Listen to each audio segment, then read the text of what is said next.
장군이 소련 공산당에 가입했던 건 뭐 역사적인 사실이고요. 뭐 몰랐던 분도 있겠지만 새롭게 밝혀진 사실은 아니란 말이죠. 역대 정부가 또 그래서 훈장을 추서하고 잠수함에 이름도 붙이고 독립영웅으로 추앙해서 유해를 봉환하고 할 때도 역시 이 공산당 이력을 감안하고도 그럴만하다 이렇게 판단했던 거 아니겠습니까? 네, 맞습니다. 1962년에 처음 훈장을 준 박정희 정부부터 문재인 정부까지 문제가 된 적이 없었습니다. 다만 2021년 유해 봉환 당시에 이른바 극우 인사들이 이 논란을 꺼낸 적이 있습니다. 네. 한번 들어보겠습니다. 네. 나름대로 일본군하고 싸웠다고 하지만은 그것이 아니라 오히려 이 사람은 공산주의자 편에 서가지고 오히려 애국지사들을 죽인 바로 그 공산주의자 이 사람이. 김문수 경제사회노동위원장도 당시에 독립군 수백 명을 학살한 소련 공산당원이다 이렇게 몰아붙였고요. 네. 이후에 국민의힘 신원식 의원이 지난해 국정감사에서 공개적으로 거론을 했습니다. 이것도 들어보겠습니다. 네.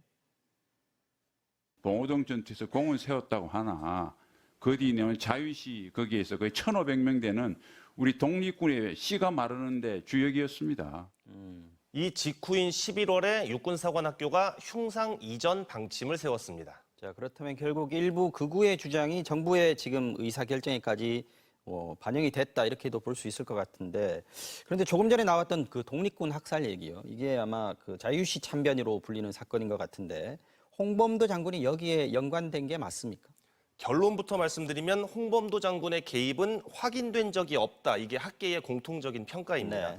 1921년에 러시아 공산 세력이 우리 독립군의 무장 해제를 요구하면서 강제로 진압을 해서 희생이 컸던 사건인데 앞서 보셨지만 국방부가 입장문까지 내면서 네. 연관됐다는 의혹이 있다고 했습니다. 네. 그런데 정작 국방부도 학계와 논의를 한 건 아니라고 했습니다. 이종찬 광복회장도 국방부의 주장은 사실과 다르다고 반박하고 있습니다. 자, 그러면 왜 이 시점에 정부가 나서서 흉상이라든지 잠수함 이름이라든지 또 훈장 2번 받은 것까지 공론화하면서 홍범도 장군의 그 공산당 이력 이걸 부각시키고 있는 걸까요?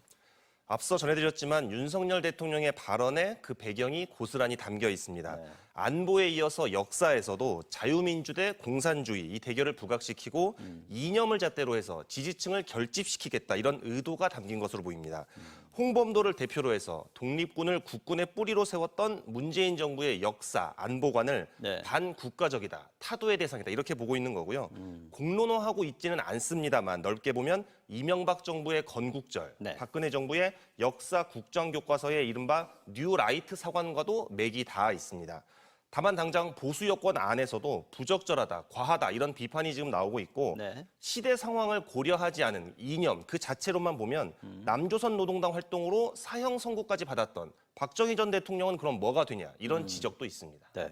자, 지금 보수 진영 안에서 또 뭐 여권 내부에서도 이건 좀 너무 나갔다라는 목소리가 나오고 있는데 어떻게 될까요? 흉상 철거라든지 뭐 또 훈장 박탈 얘기까지 나오고 있는데 정부가 계속 밀어붙일까요? 적어도 흉상 이전 방침은 확고한 것 같습니다. 육사 안에 흉상 5명을 다 옮긴다고 했다가 지금은 네.